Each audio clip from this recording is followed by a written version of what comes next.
So hello everyone, uh, welcome to this channel, and today we'll be studying the poem "Dust of Snow." It is written by Robert Frost. So basically, ये poem को पढ़ने से पहले हम ये समझेंगे कि रॉबर्ट फ्रॉस्ट कौन थे। वो एक अमेरिकन पोइट थे, बहुत बहुत ही प्रसिद्ध अमेरिकन पोइट है, और उनको ऐसा भी बोलते हैं कि one of the greatest American poets of the 20th century. उनका जन्म अमेरिका में ही हुआ था, उनकी डेथ भी अमेरिका में ही हुई थी। और जो पुलित्जर प्राइज है फॉर पोएट्री, उन्होंने 4 बार जीता है, जो कि एक बार जीतना भी बहुत बड़ी बात होती है, तो उन्होंने 4 बार जीता है। तो बहुत ज्यादा ही अच्छे वो पोएट हैं। आपने उनकी एक स्टोरी तो पढ़ी ही होगी, द रोड नॉट टेकन।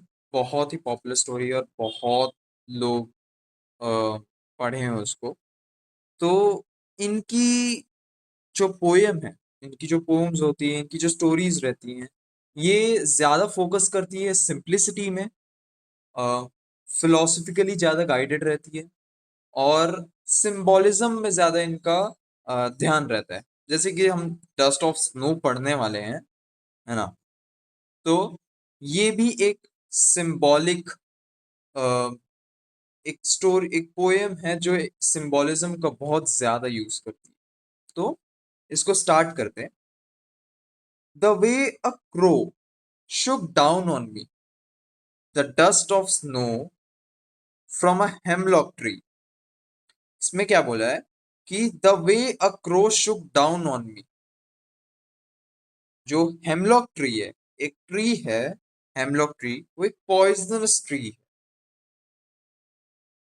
तो एक क्रो जो उसके ऊपर प्रोबेबली बैठा था या लैंड हुआ है, तो it Shuk down on me the dust of snow. जो स्नो है वो उसके ऊपर गिर गई। किसके ऊपर? जो पोएट है उसके ऊपर गिर गई। फ्रॉम अ हेमलॉक ट्री, एक पॉइजनस प्लांट है, उसमें छोटे छोटे वाइट फ्लावर्स रहते हैं। तो उसके ऊपर से पोएट के ऊपर गिर गई। Has given my heart a change of mood and saved some part of a day I had rued. Poet बोलना चाह रहे हैं कि एक इस छोटे से जेस्चर से, जो कि अनास्क था, मतलब अनआस्क्ड था, किसी ने उसने ये विश नहीं की थी कि ये जेस्चर हो। ये अनइनवाइटेड अनइनवाइटेड तो नहीं था, बट ऐसा भी नहीं था कि ये हो होना ही था या हो जाएगा। It was a surprise. और इसके कारण पोएट को एक चेंज ऑफ मूड एक्सपीरियंस हुआ, उसका मूड बेटर हुआ। And saved some part of a day I had rued. वो बोल रहे हैं कि इस छोटे से जेस्चर से मेरा दिन का कुछ वैल्यू बढ़ गया, या मेरे मेरे दिन थोड़ा बेटर हो गया। जो कि मैं रिग्रेट में निकालने वाला था, वो बेटर हो गया।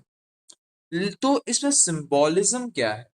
इसमें क्या एक अलग तरीके की भावना जुड़ी हुई है? What is the actual symbolism in this? So यहाँ पे आपको दो ऑब्जेक्ट्स दिखेंगे, दो ऑब्जेक्ट्स दिखेंगे इधर। एक है क्रो, एक क्रो है ना? इसको हम थोड़ा,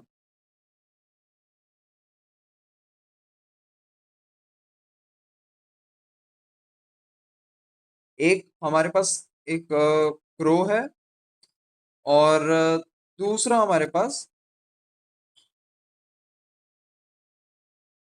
एक क्रो है हमारे पास, और एक है हेमलॉक ट्री। अब देखो, ये सोसाइटी में बहुत समय से, सिंस हेमलॉक ट्री एक पॉइजनस प्लांट है, और तो और क्रो एक बैड ओमेन माना जाता है, दोनों ही बैड ओमेन माने जाते हैं। बट उस बैड ओमेन माने जाने के कारण, या माने जाने के बावजूद, उन्होंने पोएट का दिन बेहतर किया। तो जो एक प्री कंसीव्ड नोशन था उसके रिगार्डलेस पोएट का डे बेटर हो गया। So it is the beauty of life.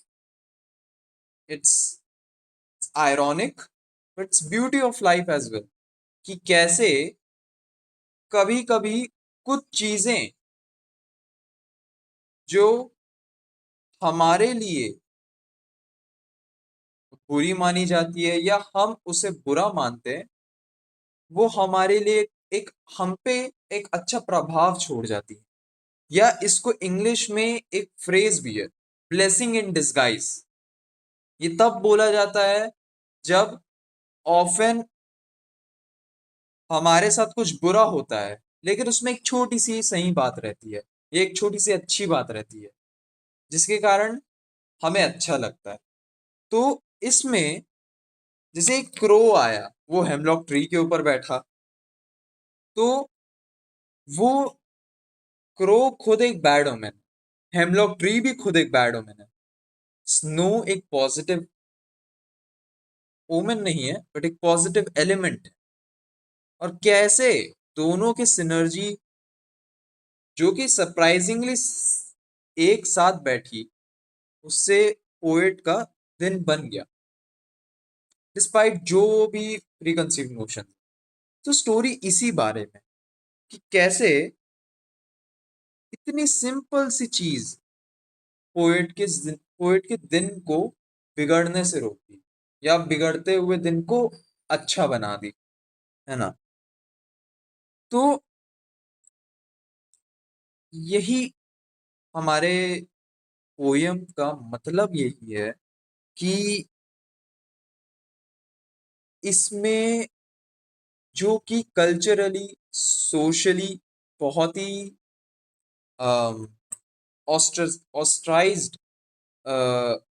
जो थिंग्स को हम वैल्यू देके ऑस्ट्राइज्ड कर देते हैं पूरे सोसाइटी से, या फिर उनको थोड़ा ज्यादा ही बैड ओमेन गुड ओमेन अलग अलग डिमेंशंस में डिवाइड कर देते हैं। वो ही नेचर का पार्ट है, वो भी एक नेचर का पार्ट है, और वो कैसे नेचर का पार्ट बन के कितने अच्छी तरीके से किसी का दिन बना सकते हैं। So this is all about perspective. ये पर्सपेक्टिव भी है कि कैसे एक सिंपल सी चीज आपका दिन बना सकती है। और जरूरी नहीं कि जो चीज जैसी परसीव की गई वैसी ही वो रहेगी हमेशा।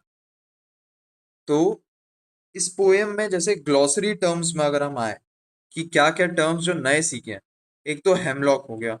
हेमलॉक क्या होता है? हेमलॉक एक पॉइजनस प्लांट होता है, पॉइजनस ट्री होता है जिसमें छोटे छोटे वाइट फ्लावर्स होते हैं। इससे भी आप थोड़ा कनेक्ट कर सकते हैं, जैसे कि फ्लावर एक खूबसूरती का प्रतीक होता है। It's a symbol of beautifulness, it's a symbol of beauty, while it is crowned on the stems of a poisonous tree. This is also very poetic. It's very poetic in nature. So वो एक एक symbolism वो हो गया, but उसके ऊपर एक symbolism ये भी हुआ कि एक डस्ट ऑफ स्नो उसके ऊपर से गिरा और पोएट का दिन बन गया। रूड, रूड का मतलब हेल्ड इन रिग्रेट। तो और क्या, और जैसे थिंकिंग अबाउट द पोम, ये एक सेक्शन है जिसमें आप ये आपको ये सब पढ़ के समझना पड़ेगा और खुद से डिस्कस करना पड़ेगा। हम करते हैं इसको discuss. This pome presents a moment that seems simple but has a larger significance. और ब्रैकेट्स में लिखा है कि compare this other quotation from Robert Frost, always always a larger significance, a little thing touches a larger thing. तो ये बता रहे हैं कि एक इस पोएम में जो एक मोमेंट था जिसमें हेमलॉक ट्री से जो डस्ट गिरती है एक क्रो के आने के कारण, उससे पोइट का दिन बन गया जो रिग्रेट में जा रहा था। तो वो दो छोटे एक्शंस, या एक एक क्रो का बैठना और उससे डस्ट ऑफ स्नो, स्नो की जो डस्ट है वो उसका गिरना, उन दो छोटे एक्शन से पोएट का दिन बन गया, एक बड़ी चीज को, एक बड़ा सिग्निफिकेंस आ गया, सिग्निफिकेंट चेंज आ गया। तो ये हम समझ सकते हैं। और रॉबर्ट फ्रॉस्ट ने भी एक तरीके, एक कोट दिया था कि always always a large significance, a little thing touches a large thing. So ये एक सोचने समझने की एक चीज है कि कितनी ज्यादा खूबसूरती से रॉबर्ट फ्रॉस्ट ने अपनी पोएम्स में लिखा है ये सब। What is the dust of snow, what does a poet say has change his mood, how is the poet's mood changed, what is dust of snow. Materially dust of snow मतलब जो snow है उसी को हम dust of snow बोल रहे हैं, कि उसके जो छोटे छोटे पार्टिकल्स रहते हैं वो गिर जाए, है ना। This is materially what dust of snow means. But इस पोम में उसका सिग्निफिकेंस क्या रहा है, वो एक पॉजिटिव एलिमेंट के तौर पे आया, वो एक बहुत ही अच्छे एलिमेंट के तौर पे आया। What does the poet say has change his, जो गिरा, जो फॉलिंग एक्शन था उसके ऊपर जो गिरा, उससे पोएट का मूड चेंज हुआ। How has the poet's mood changed, एक बुरे मूड से एक अच्छे मूड में गया। This is how the poet's mood has changed. How does Frost present nature in this pome, nature को कैसे प्रेजेंट किया है। तो देखिए, नेचर एज सच कोई डिस्क्रिमिनेशन नहीं करता, वो नहीं बोलता कि एक क्रो है, एक हेमलॉक ट्री है, उनमें कोई पॉजिटिव क्वालिटीज या उनमें कोई पॉजिटिव चीजें नहीं रह सकती। Nature as such is independent of any bias except from survival bias, but उसके अलावा कोई बायस नहीं। तो इसमें जब हम देखते हैं कि नेचर को कैसे प्रेजेंट किया है, तो नेचर को पॉजिटिवली भी प्रेजेंट किया है, नेगेटिवली भी प्रेजेंट किया है। पॉजिटिवली कैसे, डस्ट ऑफ स्नो के जो एक्शन था, the nature, it is also part of nature. Hemlock tree और क्रो, वो दोनों भी नेचर का पार्ट है। तो दोनों साइड से रॉबर्ट फ्रॉस्ट ने प्रेजेंट किया है nature. What are the birds that are usually named in poems? Do you think a crow is often mentioned in poems? What images come to your mind when you think of a crow?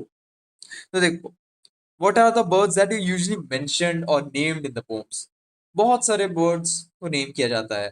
Peacock, dove, pigeons,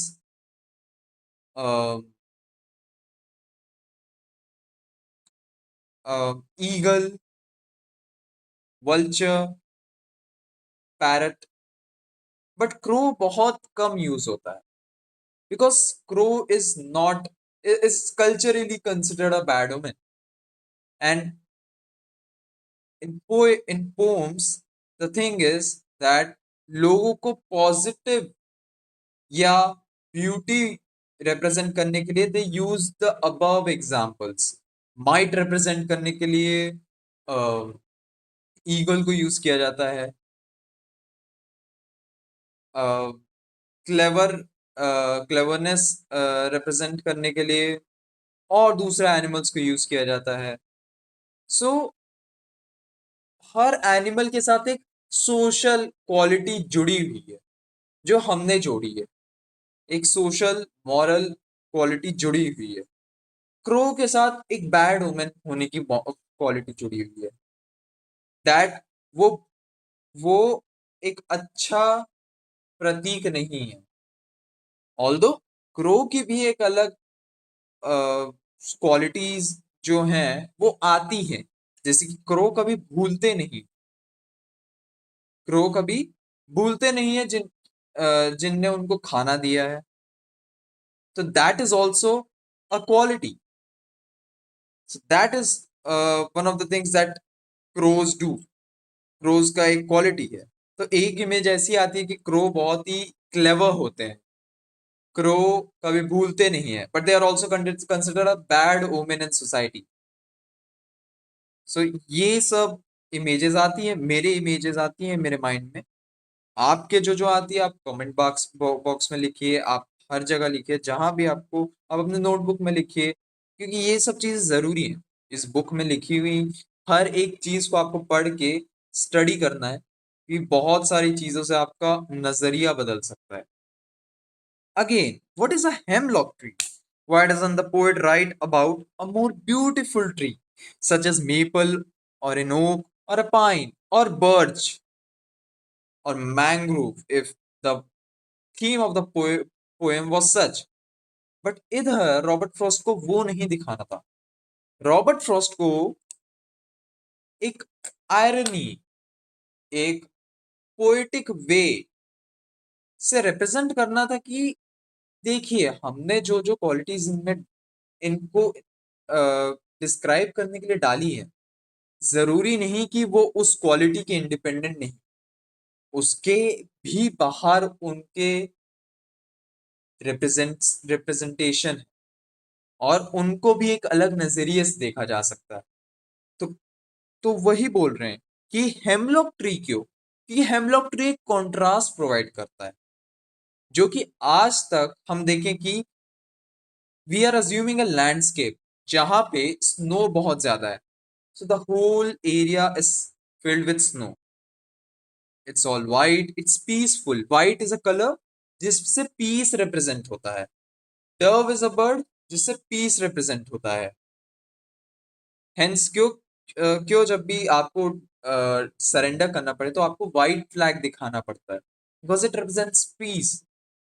तो एक white landscape में, एक snowy landscape में piece, silence, tranquillity, ये बहुत सारे qualities रहते हैं। उधर पे ही एक हेमलॉक ट्री खड़ा है, तो वो एक कॉन्ट्रास्ट प्रोवाइड करता है, जो कि कॉन्ट्रास्ट इसलिए हेल्प करता है एज पोएट्स को। Contrast gives different perspectives. Contrast से डिफरेंट कॉन्फ्लिक्ट्स पैदा होते हैं, कॉन्फ्लिक्ट्स ऑफ थॉट। तो वो कॉन्फ्लिक्ट्स ऑफ थॉट्स को अलग से प्रेजेंट करना ही बहुत ही इंटरेस्टिंग रहता है। तो कॉन्ट्रास्ट प्रोवाइड करता है between the supposedly good omen and the bad omen. The crow itself is a bad omen too. So the poet wants to contrast it with the rest of the environment. वो achieve नहीं हो सकता था एक maple, एक okay, एक pine tree के साथ। वो अगर थीम कुछ और होती तो वो अचीव होता, बट इसमें अचीव नहीं होगा। What do the crow and hemlock represent? Joy or sorrow? Crow and hemlock represent sorrow। और आप बोल सकते हो एक बैड ओमेन माना जाता है, सिंपल। उनको अच्छा नहीं माना जाता, so obviously there is a negative attachment to it. What does the dust of snow that the crow shakes of a hemlock tree stand for? कि एक ब्लेसिंग इन डिस्गाइज जैसा एक प्रतीक है। एक वो अपने परसीव्ड क्वालिटीज या परसीव्ड नोशन से भी इंडिपेंडेंट है और डूइंग समथिंग गुड। ये एक पर्सपेक्टिव है जिससे आप इस पोएम को देख सकते हो। सी, एट द एंड लिटरेचर को आप कभी एक सही गलत पर्सपेक्टिव से नहीं देख सकते। Every perspective is worthy of being its own. तो हो सकता है कि बहुत सारे टीचर्स, बहुत सारे अदर एजुकेटर्स इसको अलग पर्सपेक्टिव से देख रहे हैं, मैं इसको अलग पर्सपेक्टिव से देख रहा हूं, आप इसको अलग पर्सपेक्टिव से देख सकते हैं। सो ये एक बहुत ही इम्पॉर्टेंट चीज है कि आप लिटरेचर पढ़ते रहें। आपको अपना पर्सपेक्टिव्स, अपनी वैल्यूज कंटेस्ट होंगी, वो आप कन्फ्लिक्टेड होंगे कभी कभी, बट वो जरूरी है। एक हमेशा एक स्टैंड पॉइंट लेना और उसी को बस फॉलो करना, वो बहुत ही ज्यादा अच्छा नहीं होता। उससे भी बहुत सारे बेटर ऑल्टरनेटिव्स है जहां पे आप पर्सपेक्टिव सुनते हो, आप एक्सप्लोर करते हो अलग अलग चीज, क्यूरियोसिटी आपकी बिल्ड होती है, तो वो जरूरी। Anyways, have there been times when you have felt depressed or hopeless? Have you experienced a similar moment that changed your mood that day? ये तो एक पर्सनल क्वेश्चन है, बट एज अगर मुझे आंसर करना पड़े तो definitely there have been many times जहाँ पे मैंने डिप्रेस्ड या होपलेस फील करा हो। Have you experience similar moment? तो जब मैं this used to happen when it used to rain and the roads used to get flooded. But I used to enjoy कि कभी हो गया, कभी कोई प्लेन फेंक दिया बाहर, जस्ट टू ऐसे ही मजे मजे में पेपर का प्लेन बना दिया, पेपर के बोट बना दिए। ऑल्दो वो हमेशा डूब जाती थी, but still for me rain is one of the one of the weathers which I enjoy rain a lot. So वो एक चीज है। बहुत सारे लोग को हो सकता है उनके खेत बर्बाद हो जाते हैं, तो उस और लोग के कपड़े भीग जाते हैं, लोग के सामान डैमेज हो जाता है, तो लोग हो सकता है उससे बैड ओमेन उसको कंसिडर करते हो, बट मैं उसको बहुत ही, मेरे लिए बहुत अच्छा है रेन। तो I can say that it is one of the better वेदर्स for me. So chapter में तो यही है। एक और पोयम है, फायर एंड आइस, वो भी रॉबर्ट फ्रॉस्ट ने लिखी है, और वो भी बहुत ही सुंदर पोयम है।